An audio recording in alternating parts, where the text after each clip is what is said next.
This is a recording of the lecture given by Holiness Mataji on 29th March 1975 at Sweet Home Hall, Dadar.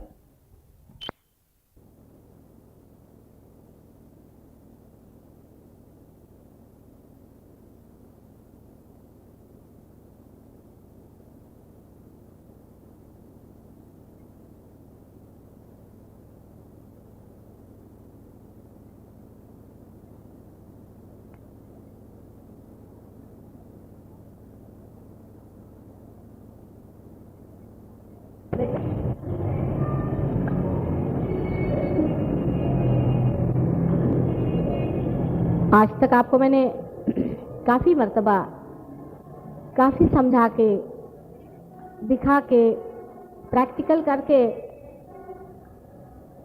हे दार लावून टाका म्हणजे जरा आवाज ते कमी हे जरा दार लावून टाका थोडा इकडची दार उघडली तर चालतो.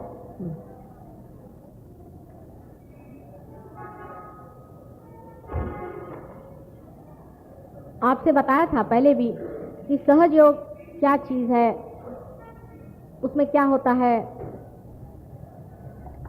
ये कैसे घटित होता है, उसकी काफ़ी मैंने वैज्ञानिक व्याख्या दी थी, साइंटिफिक डेफिनेशंस दिए थे. आखिर साइंस जिसे हम साइंस कहते हैं ये मनुष्य ने बनाया हुआ नहीं है, ये मनुष्य ने जो खोजा हुआ है उसे वो साइंस कहता है. लेकिन उसने संसार की कोई भी चीज़ बनाई हुई नहीं, उसका कोई भी नियम उसने बनाया हुआ नहीं है, कोई सा भी शास्त्र उसका बनाया नहीं है, गणित का शास्त्र भी उसका बनाया हुआ नहीं, उसके नियम उसकी विधि सब परमात्मा की बनाई हुई. जैसे कि आप देखिए कि एक सर्कल होता है और उसका जो व्यास होता है उसके और उस व्यास के परिधि में जो एक रेशो होता है, प्रपोर्शन होता है, वो आपने बनाया हुआ नहीं, उसका नियम परमात्मा ने ही बनाया हुआ है कि वो इससे ज्यादा होगा या इससे कम होगा, ऐसा भी नहीं हो सकता. वो जितना है उतना ही रहेगा, वो रेशो बंधा हुआ है. सब नियम जितने बंधाए गए हैं वो परमात्मा के बनाए हैं. आप लोग मुझसे, बहुत से लोगों ने मुझसे पूछा है कि माता जी आप 3.5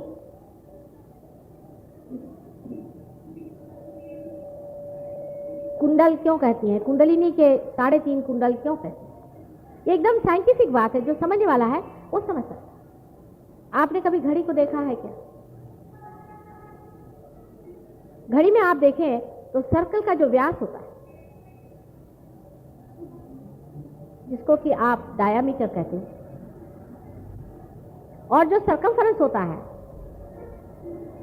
तो अगर वो 7 हो तो ये 22 होना पड़ता है, उससे ज्यादा नहीं होगा, कम नहीं होगा. ये 7 होगा तो वो 22 होगा. उसका रिलेशनशिप हमेशा 22 से 7 में होगा और उसका नाम एक कोएफिशिएंट बना के पाया बनाया. ये साइंस. न तो 7 से वो 8 होगा, अगर 8 होगा तो उसी प्रपोर्शन में होगा, हमेशा एक ही प्रपोर्शन रहेगा. अब 7 क्यों है डायमीटर? जब बिंदु में से, मध्य बिंदु में से जब डायमीटर गुजर जाता है तो उसे 7 होना पड़ता है. इसी प्रकार हमारे अंदर जो सुषुम्ना गुजर गई है उसको भी 7 होना पड़ता है, उसमें भी 7 चक्र बनाए.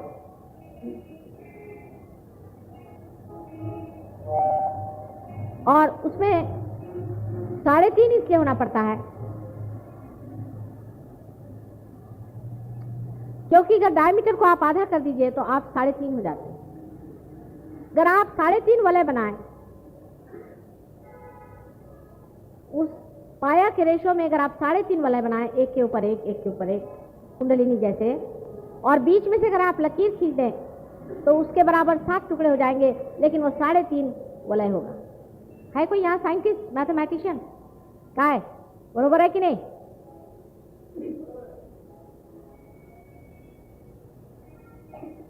साढ़े 3 वलय जब आप इस तरह से बनाएंगे, एक के ऊपर एक, इस तरह से 3.5 वलय बनाएंगे, और बीच में से जब उसके बीच मध्य बिंदु से आप छेद के निकालेंगे तो उसके अंदर में सात जगह वो कटेगा, और इसीलिए अपने अंदर 7 चक्र है।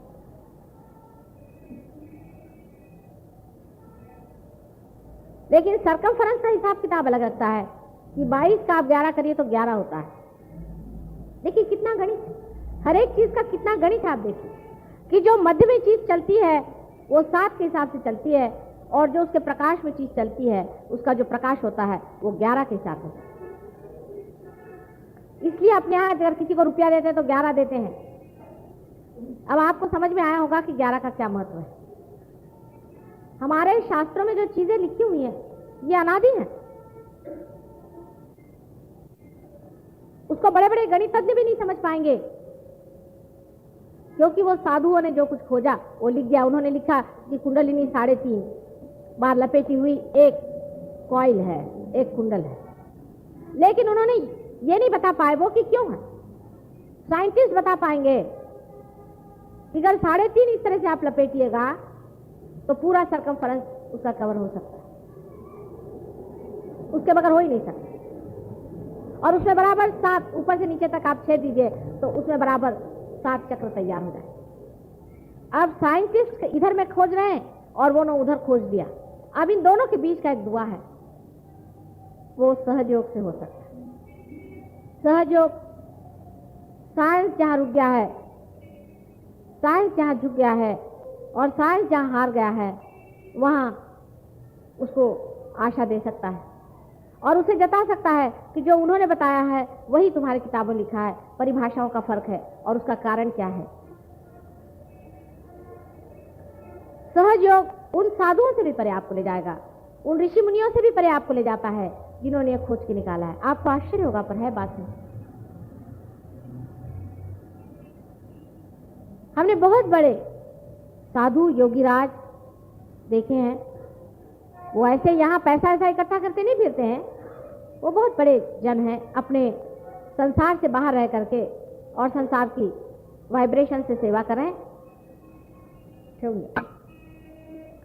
किंतु हमने अभी तक किसी ऐसे एक आदमी को नहीं देखा है कि जो आप लोगों जैसे कुंडलिनी को उठा सकता एक इशारे, सिवाय गणेश जी छोड़। गणेश जी के हाथ में जो एक छोटा सा सांप होता है वही आपकी कुंडलिनी का प्रतीक है।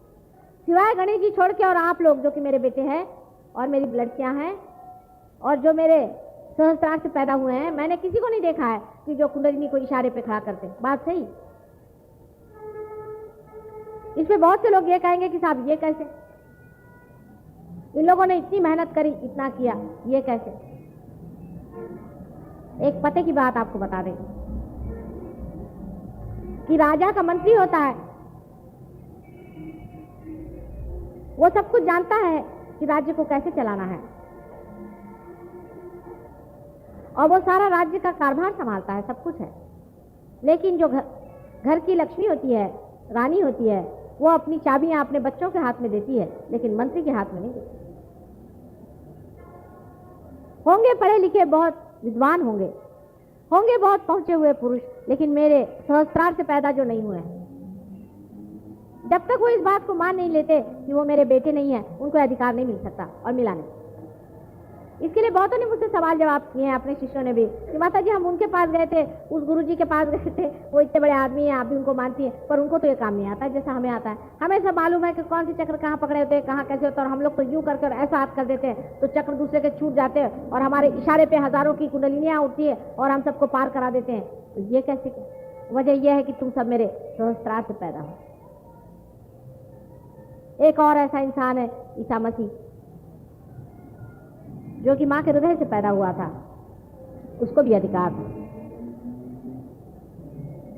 लेकिन वो समा भी ऐसा नहीं था जो ये काम कर सके। और आज वो समा भी आ गया और तुम लोग तैयार भी आ गए हो। अब तुम हो सकता है कि तुमको, हम तो सामान्य लोग हैं, हम अत्यंत सामान्य हैं और हम कैसे ये काम कर सकते हैं पता नहीं, लेकिन करते तो हो ना। इसमें तो कोई शंका तो नहीं तुम लोगों को कि तुम अब सबकी कुंडलिनियां देख सकते हो, जांच सकते हो और समझ सकते हो कि किसका हृदय चक्र पकड़ा है, किसका क्या पकड़ा और कैसे उसे निकालना और कैसे ठीक करना। हजारों भूत बाधाएं और बीमारियां और दुनिया भर की चीज तुम लोग निकाल करके फेंक देते हो और इन लोगों को देखिए, मैंने बड़े बड़े महंतों को देखा, कहते भाई वहां गए थे तो हमें भी लखवा मार गया क्योंकि हमने किसी का लखवा ले लिया। तुम्हें ना लखवा मारता है ना कुछ नहीं मारता है। जब से तुम लोग पार हो गए तुम्हारी तंदुरुस्ती ठीक होती रहती, और अगर किसी की खराब हो भी जाए बराबर तो फिर वो यूं ठीक हो जाती, ठहरती नहीं। ये तुम लोगों के अनुभव हुए हैं। इस पर राहुरी में भी मुझसे प्रश्न हुआ था, वहां मैंने इतने ओपनली बात नहीं कही, लेकिन बात यह है कि तुम मेरे सहस्त्रार से पैदा हो, मेरे सर से मैंने तुमको पैदा किया हुआ, इसलिए तुम्हारे लिए विशेष अधिकार, तुम लोग विशेष अधिकारी हो। मानती हूँ कि बाकी जो लोग हैं वो भी सहयोग से पार हुए हैं, बड़े बड़े साधु संत भी सहयोग से पार हुए हैं, अवघड़ क्रियाएं करके हजारों वर्ष तपस्या करके किए, लेकिन उनके अंदर अभी तक एक्सेप्टेंस नहीं है मेरा। आज आपसे मैं खोल कर कह रही हूँ कि जब तक आप मुझे एक्सेप्ट नहीं करिएगा तब तक ये काम नहीं होगा। मैंने बात पहले नहीं कही, जैसे कि कृष्ण ने कहा है कि सर्वधर्माणाम परित्यज्य मामेकम शरणं व्रज, ऐसी ही मेरी भी बात है। जैसे कि क्राइस्ट ने कहा था कि I am the light, I am the path, वही मेरी बात है, I am the destination not only the path. लेकिन मैंने आज तक ये बात आप लोगों से कही नहीं थी, इसलिए क्योंकि पिछले अनुभव इतने खराब रहे, इसी वजह से मैंने बात नहीं की। आप लोगों को मेरी शरणागत लेनी पड़ेगी, मुझे माँ मान्य करना पड़ेगा और मुझे बेटा बन करके जीना, उसके बगैर आपका कार्य नहीं हो सकता। इसी एक छोटी सी वजह के कारण आप लोग इस दशा में पहुंच गए कि बड़े बड़े संत महात्मा लोग हार गए, लेकिन वो नहीं पा सके। एक तो मेरा साक्षात उनसे नहीं हुआ, और दूसरी चीज कि अभी उनमें वो अहंकार बना है, ये स्वीकार्य ही नहीं है, क्योंकि वो अनजान में पार हो गए, उनको पता ही नहीं हुआ कि उनकी माँ कौन। लेकिन तुमने मुझे जाना है और तब तुम लोग पार हुए हैं। ये समझ के रखो कि जरा सा भी तुमने इधर उधर कदम डगमगाया, वाइब्रेशन तुम्हारे छूट जाते हैं। तब तुम कहते माता जी अगर ये ऑल परवेडिंग है तो वाइब्रेशन कैसे छूट जाते हैं? ऑल परवेडिंग में भी कहां से वाइब्रेशन जाते हैं, सोचना पड़ता। आप लोग कहीं भी रहे, किसी जगह भी रहे, जिस वक्त आप सहयोग के विरोध में एक अक्षर भी बात करेंगे आपके वाइब्रेशन हाथ से छूट जाएंगे, और उसके बाद आप जो भी कार्य करेंगे, जिस भी कार्य में आप रहेंगे उसमें भूत आपका साथ देंगे, मां नहीं देने वाले। मैंने ऐसे भी लोग दिए हैं, देखे हैं, जो मेरे यहाँ आते हैं, उसके बाद वो थोड़े दिन वाइब्रेशन लेते हैं और उनके ऊपर जब कुछ भूत बाधाएं चल जाती हैं तो वो भूत बाधा का काम करने लगते हैं। उनका ढंग और हो जाता है, उनका तरीका और हो जाता है, उनका बताना और होता है। फिर वो कुंडलिनी नहीं देखते हैं, वो ये बताते हैं कि घोड़े का नंबर कौन सा है, तेरे बाप को क्या हो गया, तेरी माँ को क्या होगा, असलियत पे नहीं आते। ऐसे अनेक लोग हमारे इस सहयोग में आए और बिछड़ गए, थोड़े दिन रहे, बिछुड़ गए, फिर उन्होंने थोड़े दिन काम वाम किया इस तरह का, बड़े अपने को साधु गुरु महात्मा समझ करके काम किया, और उसके बाद देखा ये गया कि उनके ऊपर बाधाएं जम गई और वो बहुत ही नुकसान और तकलीफ में फंस। इसलिए एक बात आप जान लीजिए कि सहयोग के विरोध में बात करने से मैं चाहे आपको माफ कर दूं, लेकिन परम पिता परमात्मा आपको कभी नहीं माफ। हमारे घर में मेरी अपनी लड़की का मैं आपको बताती हूँ कि एक दिन जरा सी गुस्सा हो गई मेरे ऊपर में, फौरन उसके कान में से गरम गरम हवा निकलने लगे। उसे मैंने कहा तुम कान अपने रगड़ लो और कहो कि माफ कर दो, मुझसे ऐसी बात कहना गलत है। सहयोग के विरोध में तुमने अगर एक अक्षर कहा, हालांकि तुम मेरी अपनी लड़की हो, तो भी तुम्हें अधिकार नहीं। ये सबसे बड़ी अनधिकार चेष्टा है।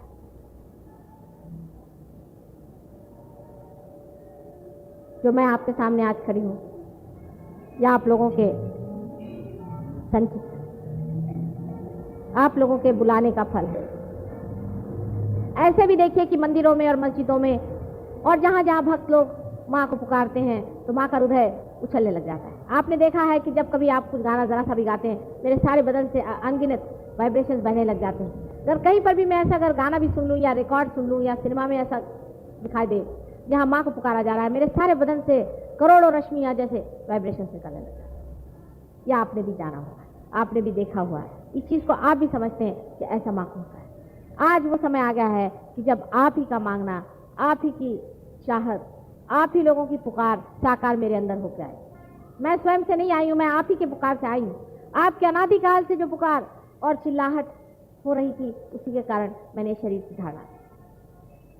और आप भी, आप ही लोग सर्वसाधारण जन हैं, मुझे पहले पहचानेंगे, और ये जो बड़े बड़े साधु संत और बाबा जी बन के बैठे हैं, ये पहचानेंगे नहीं। जैसे इन्होंने न सीता को पहचाना था, न राधा को पहचाना था, न मेरी को पहचाना, और अब भी ये लोग नहीं पहचान सकते। ये अब भी अपने घमंड में बड़े बाबा जी बन के बैठे हैं। जो इंसान अपनी माँ को भी नहीं पहचानता है, उसको बाप क्यों पहचाने? सहयोग को खिलवाड़ नहीं समझना चाहिए, सहयोग को एक साधारण चीज नहीं समझनी चाहिए। ये बड़ी अनुपम, अजीब सी, अजीब व गरीब चीज आई है। आपको कभी किसी किताब में ऐसा लिखा मिला गया क्या कि ये आपका चक्र अगर पकड़ जाता है तो ये विशुद्धि चक्र है? क्या आपको कहीं पता हुआ है कि ये नाभि चक्र होता है और ये सहस्रार होता है? आपसे कभी भी किसी ने ये बातें बताई हैं क्या? आपको कुंडलिनी के बारे में किसी ने भी इतने खुल्लम खुल्ला कोई बात बताई है क्या और दिखाई है? किसी ने भी इस तरह से संसार में आज तक हमने ही पहले कभी भी नहीं कार्य किया जैसे आज हुआ। लेकिन आप लोगों का आधा अधूरापन, इसको खत्म कर दें। आप जो लेने आए हैं वो बहुत बड़ी चीज है, बहुत ही बड़ी चीज है। उसका अंदाज ही आज आपको नहीं है कि एक दिन आएगा, चाहे मेरे ही आंख के सामने आ जाए, चाहे बाद में आ जाए, जब संसार में ये पता हो जाएगा कि हम लोग अब एक नए आयाम में, डायमेंशन में उतर गए। लेकिन आप लोगों का आधा अधूरापन हो सकता है कि संहार की गति शीघ्र कर। धर्म का चक्र उल्टा घूम रहा है ये आप जानते हैं और वो दिखाई देता है। उसको सीधा घुमाने का कार्य सिर्फ सहयोग से हो सकता है। लेकिन जो लोग सहयोग में आ रहे हैं उनको अत्यंत धार्मिक, अत्यंत सच्ची और अत्यंत उदार चित्त होना पड़ता है। धर्म की पूर्ण व्याख्याएं उनको सीखनी। सिर्फ वाइब्रेशन से नहीं होता है। बहुत से लोग मेरे सामने आते हैं तो बड़े जोर जोर से वाइब्रेशन उनके अंदर कौनते हैं और जब बाहर चले जाते हैं तो इतने नहीं होते। ऐसे तो हर जगह आना चाहिए आपको।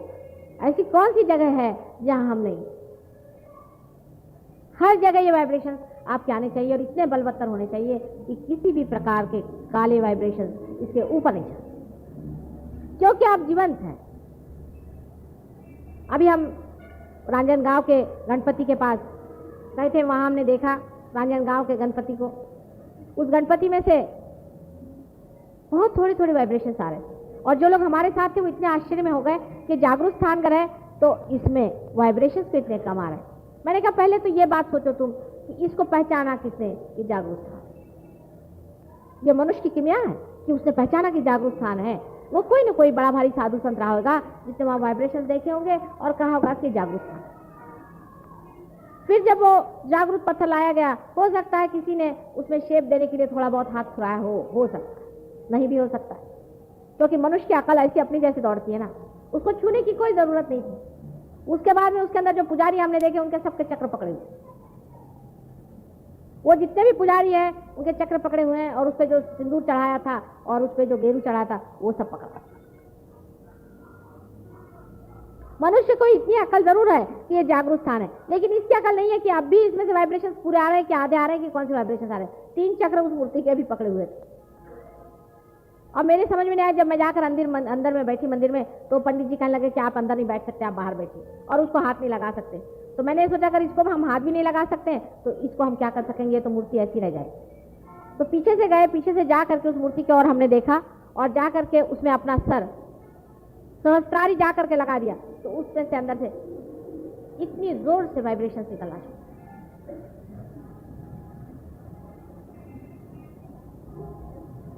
इसलिए ये जान लेना चाहिए कि आप जीवंत हैं, आपके अंदर तो कहीं अधिक इन मंदिरों में से भी वाइब्रेशन आ सकते हैं, लेकिन आप पहले जीवंत रहिए।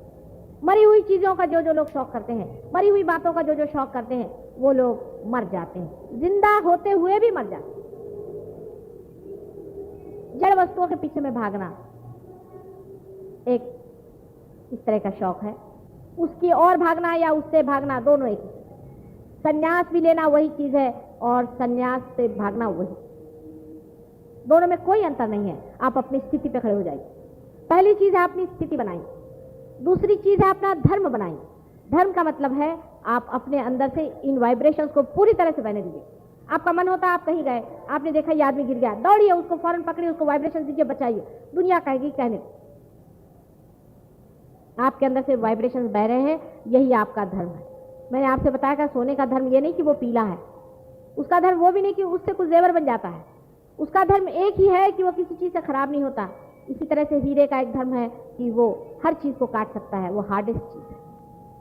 इसी प्रकार मनुष्य का एक धर्म होता है कि उस परमात्मा को पा लेना और जान लेना और जो मनुष्य इसे पा लिया है उसका ये ही धर्म होता है कि इस पाई हुई चीज को पूरी तरह से आत्मसात करके संसार में उसको प्रसारण करे। लेकिन इधर उधर की बातें और वही जड़ता के तरीके, उससे आप बिल्कुल भी ना तो इधर के रहेंगे ना उधर के रहेंगे, आपके वाइब्रेशंस खो जाएंगे और मेरी की जितनी भी मेहनत है सब बेकार है। कोई भी धर्म संसार में ऐसा नहीं है जिसने वाइब्रेशन की बात नहीं,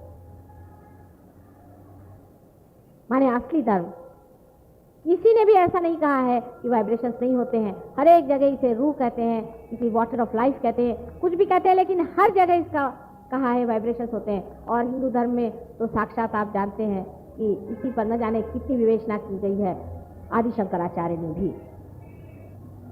इसको कुछ पढ़ाया नहीं जा सकता, लिखाया नहीं जा सकता, समझाया नहीं जा सकता, ये होना होता है। बहुत से लोगों को होता नहीं, जो बहुत पढ़े लिखे अपने को विद्वान समझते हैं, ऐसे महामूर्खों को कुछ नहीं होता। मैं क्या करूं, ये तो अपने आप से अकस्मात आपके इनोसेंस में ही होता है।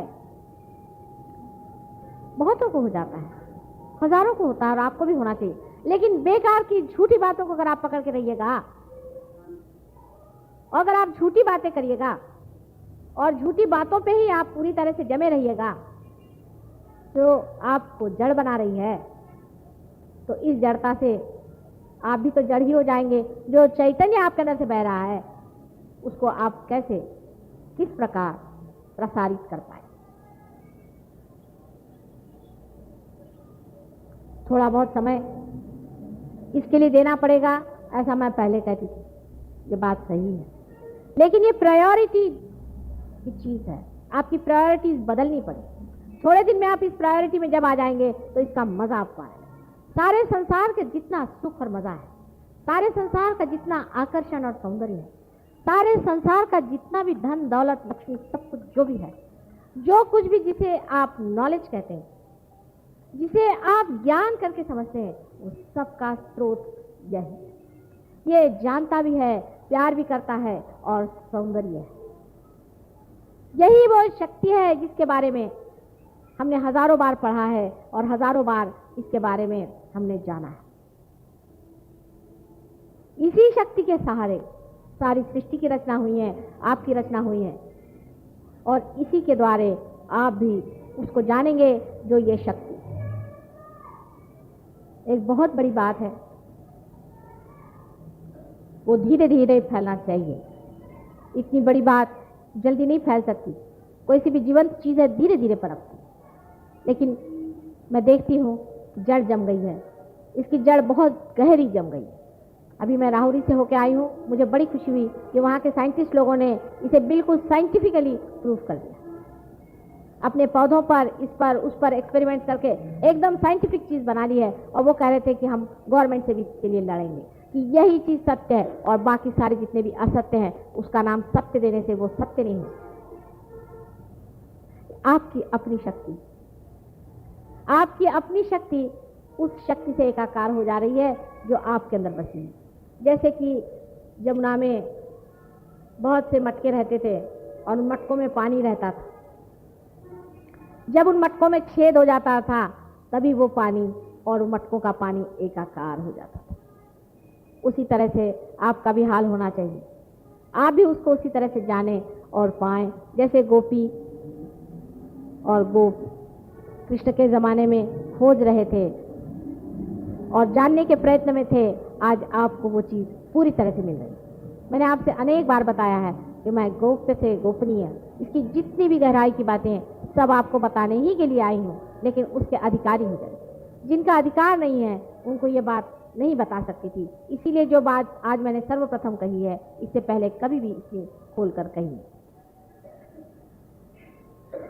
आप में से अगर किसी को कुछ प्रश्न पूछना हो तो एक दो आदमियों को पूछना।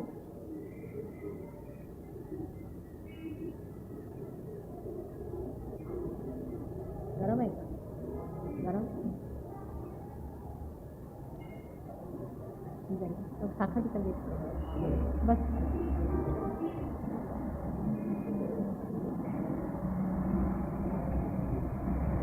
जिसे प्रश्न पूछना हो कृपया प्रश्न पूछें, जरूर पूछना चाहिए प्रश्न, क्योंकि मुझे पता ही नहीं तुम लोगों को क्या प्रश्न है।